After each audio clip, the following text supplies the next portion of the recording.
नमस्कार दोस्तों, आप सभी का स्वागत है टारगेट विद नीतीश के इस एपिसोड में। दोस्तों, हम इस एपिसोड में बीपीएससी में जो पिछले वर्षों में जो प्रश्न पूछे जा चुके हैं एंशिएंट हिस्ट्री से, उसी के भाग 2 को देखेंगे। तो आइए शुरू करते हैं आज का ये महत्वपूर्ण भाग। मेरा नाम है नीतीश कुमार। पहला प्रश्न है, भगवान महावीर का प्रथम शिष्य था। ऑप्शन ए है जमाली, ऑप्शन बी है यशुद, ऑप्शन सी है विपिन, ऑप्शन डी है प्रभाष। तो भगवान महावीर का जो प्रथम शिष्य था उनका नाम था जमाली। तो क्वेश्चन नंबर 1 का सही उत्तर क्या हो जाएगा? ए। अगर बात करें भगवान महावीर के अन्य बारे में, तो महावीर का जन्म जो है क्षत्रिय वंश में हुआ था। इनके पिता का नाम सिद्धार्थ था और पत्नी का नाम यशोदा था। उनसे प्रियदर्शना नामक एक पुत्री उत्पन्न हुई। उस पुत्री का विवाह जो है जमाली नाम के क्षत्रिय से हुआ था, जो बाद में महावीर स्वामी का अनुयायी बन गया था। यही उनका प्रथम शिष्य था। जो अन्य जो शिष्य हैं जिन्हें गणधर कहा जाता है, वे इस प्रकार हैं: इंद्रभूति, अग्निभूति, वायुभूति। ये तीनों भाई थे। आर्यवक्त, सुधर्मन, मंडिक, पुत्र, मौरपुत्र, अकंपित, अचल, मैत्रेय तथा प्रभास। इनके जो समूह को जो है, ये जो महावीर के शिष्य हैं, इनको ही गणधर कहा जाता है। तो क्वेश्चन नंबर 1 का सही उत्तर हो जाएगा ए, जमाली। अगला प्रश्न, निम्नलिखित में से कौन सबसे पूर्वकालीन जैन ग्रंथ कहलाता है? ऑप्शन ए है 12 अंग, ऑप्शन बी है 12 उपांग, ऑप्शन सी है 14 पूर्व और ऑप्शन डी है 14 उप पूर्व। तो क्वेश्चन नंबर 2 का सही उत्तर हो जाएगा 14 पूर्व। तो क्वेश्चन नंबर 2 का सही उत्तर क्या हो जाएगा? सी, 14 पूर्व। क्वेश्चन नंबर 3 है, महात्मा बुद्ध ने अपना पहला धर्म चक्र प्रवर्तन किस स्थान पर किया था? ऑप्शन ए है लुम्बिनी में, ऑप्शन बी है सारनाथ में, ऑप्शन सी है पाटलिपुत्र में और ऑप्शन डी है वैशाली में। महात्मा बुद्ध ने अपना पहला धर्म चक्र प्रवर्तन का मतलब हुआ उपदेश उन्होंने क्या कहाँ दिया था। तो सबसे पहले आप जानते हैं कि महात्मा बुद्ध ने जो है उपदेश सारनाथ में दिया था। तो क्वेश्चन नंबर 3 का सही उत्तर हो जाएगा बी। अगला प्रश्न, महात्मा बुद्ध का महापरिनिर्वाण कहाँ हुआ? ऑप्शन ए है लुम्बिनी में, ऑप्शन बी है बोधगया में, ऑप्शन सी है कुशीनगर में और ऑप्शन डी है कपिल वस्तु में। महात्मा बुद्ध का जो महापरिनिर्वाण हुआ वह कुशीनगर में हुआ था। तो क्वेश्चन नंबर 4 का सही उत्तर हो जाएगा सी। यहाँ महापरिनिर्वाण का मतलब है उनकी मृत्यु कहाँ हुई। महात्मा बुद्ध के बारे में अगर अन्य जो तथ्य हैं वह अगर जाना जाए, तो इन्होंने पहला उपदेश सारनाथ में दिया था, जो बनारस के निकट है, आप जानते होंगे। उसके पश्चात वे बौद्ध धर्म के प्रचार के लिए कपिल वस्तु, राजगिरी, वैशाली तथा कोसल राज्य गए। सबसे अधिक बौद्ध धर्म का प्रचार कोसल राज्य में हुआ। कोसल नरेश प्रसेनजित ने भी अपने परिवार के साथ बुद्ध धर्म को अपनाया, यानी कि बौद्ध धर्म को अपनाया। अपना प्रचार करते हुए वह मल्लों की राजधानी पावा पहुंचे। यहाँ वे चुंद नामक लुहार की आम्र वाटिका में ठहरे। उसने बुद्ध को सुक्कर मदौ खाने को दिया। इससे उन्हें रक्ता विशार हो गया और भयानक पीड़ा उत्पन्न हुई। इस योजना के बाद ही वे कुशीनारा पहुंचे। यही जो है उन्हें महान परिनिर्वाण की प्राप्ति हुई, यानी कि उन्होंने शरीर त्याग दिया। बौद्ध धर्म में शरीर त्यागने की घटना को ही महापरिनिर्वाण के नाम से जाना जाता है। तो क्वेश्चन नंबर 4 का सही उत्तर हो जाएगा सी, कुशीनगर में।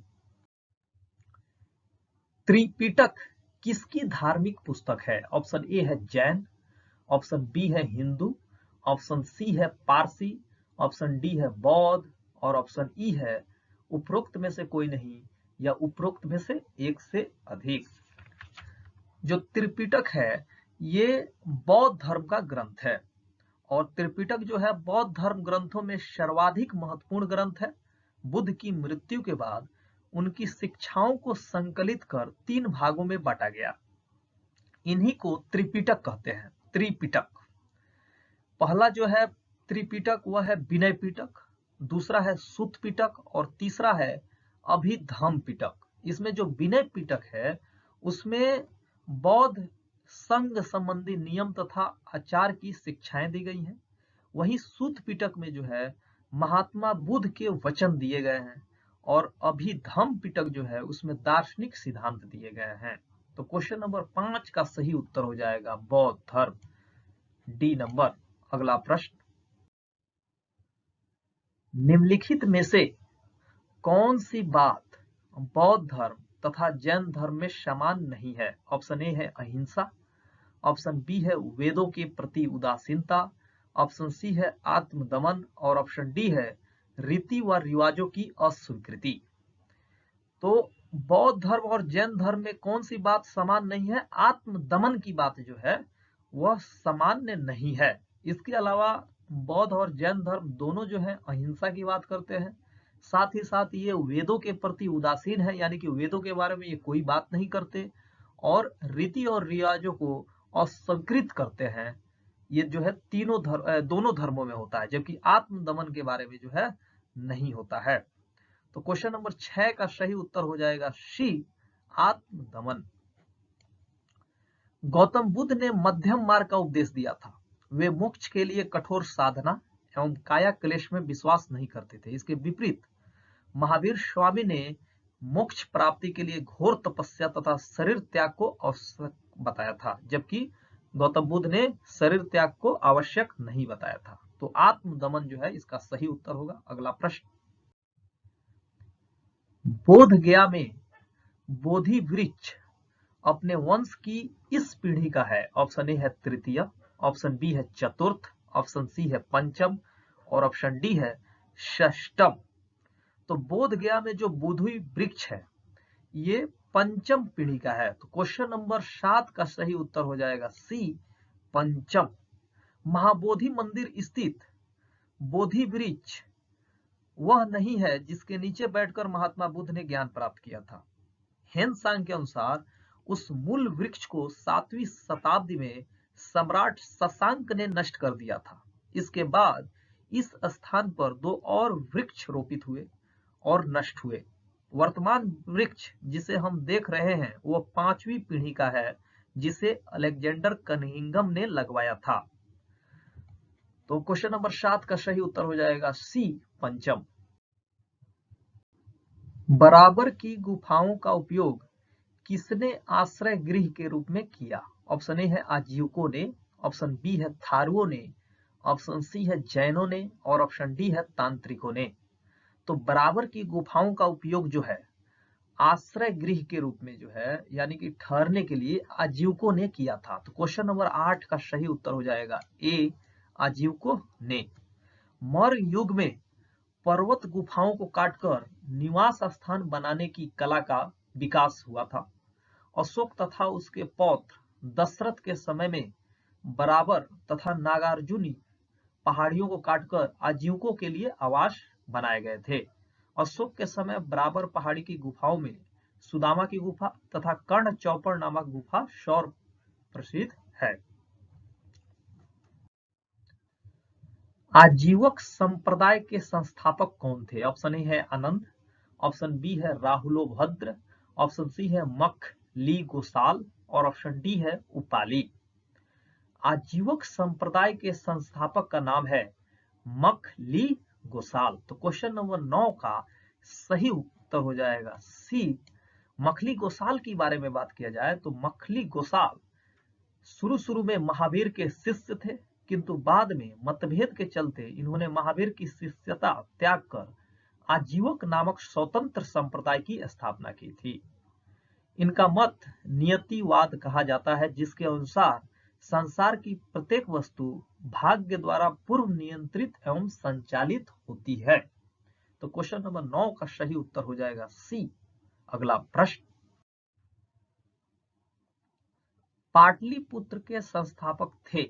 ऑप्शन ए है उदयन, ऑप्शन बी है बिंबिसार, ऑप्शन सी है अशोक और ऑप्शन डी है महापदम नंद। पाटलिपुत्र के संस्थापक जो थे उनका नाम है उदयन। तो क्वेश्चन नंबर 10 का सही उत्तर हो जाएगा ए। पाटलिपुत्र की स्थापना अजात शत्रु के उत्तराधिकारी उदयन ने गंगा और सोन नदी के संगम में एक किला बनाकर की थी। इसने मगध साम्राज्य की राजधानी राजगृह से पाटलिपुत्र को ट्रांसफर किया था। यह नगर शिशुनाग वंश, नंद वंश और मर वंश का भी राजधानी रहा। तो क्वेश्चन नंबर 10 का सही उत्तर हो जाएगा ए। किस शासक द्वारा सर्वप्रथम पाटलिपुत्र को राजधानी के रूप में चयन किया गया? ऑप्शन ए है उदयन द्वारा, ऑप्शन बी है अजात शत्रु द्वारा, ऑप्शन सी है कालाशोक द्वारा और ऑप्शन डी है कनिष्क द्वारा। तो किस शासक द्वारा सर्वप्रथम पाटलिपुत्र को राजधानी के रूप में चयन किया गया? उदयन द्वारा। तो क्वेश्चन नंबर 11 का सही उत्तर हो जाएगा ए, उदयन द्वारा। हर्यक वंशीय शासक उदयन, जिसका नाम उदय भद्र भी है, के शासन काल में सर्वप्रथम गंगा एवं सोम नदियों के संगम पर पाटलिपुत्र नगर की स्थापना की गई थी। विश्व का पहला गणतंत्र वैशाली में किसके द्वारा स्थापित किया गया? ऑप्शन ए है मौर्य, ऑप्शन बी है नंद, ऑप्शन सी है गुप्त और ऑप्शन डी है लिच्छवी। विश्व का पहला गणतंत्र जो लिच्छवी था, वैशाली था, उसको लिच्छवी द्वारा स्थापित किया गया था। तो क्वेश्चन नंबर 12 का सही उत्तर हो जाएगा डी, वैशाली के लिच्छवियों ने विश्व का पहला गणतंत्र स्थापित किया। वैशाली बुद्ध काल का सबसे बड़ा तथा शक्तिशाली गणराज्य था और लिच्छवी जो है वजी संघ में सौर प्रमुख थे। अगला प्रश्न, मगध की प्रारंभिक राजधानी कौन थी? ऑप्शन ए है पाटलिपुत्र, ऑप्शन बी है वैशाली, ऑप्शन सी है राजगृह यानी कि ग्रीव्रज और ऑप्शन डी है चंपा। मगध की जो शुरू की राजधानी थी उसका नाम है राजगृह। तो क्वेश्चन नंबर 13 का सही उत्तर हो जाएगा सी, राजगृह। अगर पुराणों के अनुसार बात की जाए तो मगध पर शासन करने वाला पहला राजवंश बृहद्रथ वंश था। इस वंश के पहले राजा बृहद्रथ का पुत्र जरासंध था, जिसे राजगृह यानी कि ग्रीव्रज को अपनी राजधानी बनाया था। बौद्ध ग्रंथों के अनुसार अगर बात की जाए तो मगध का प्रतापी शासक बिंबिसार था। यह हर्यक वंश से संबंधित था। अजात शत्रु के वंश का क्या नाम था? ऑप्शन ए है मौर्य, ऑप्शन बी है हर्यक, ऑप्शन सी है नंद और ऑप्शन डी है गुप्त। अजात शत्रु के वंश का नाम हर्यक था। तो क्वेश्चन नंबर 14 का सही उत्तर हो जाएगा बी, हर्यक वंश। अगला प्रश्न, सैंड्रो-कोट से चंद्रगुप्त मौर्य की पहचान किसने की? ऑप्शन ए है विलियम जोन्स, ऑप्शन बी है वी स्मिथ, ऑप्शन सी है आर के मुखर्जी और ऑप्शन डी है डी आर भंडारकर।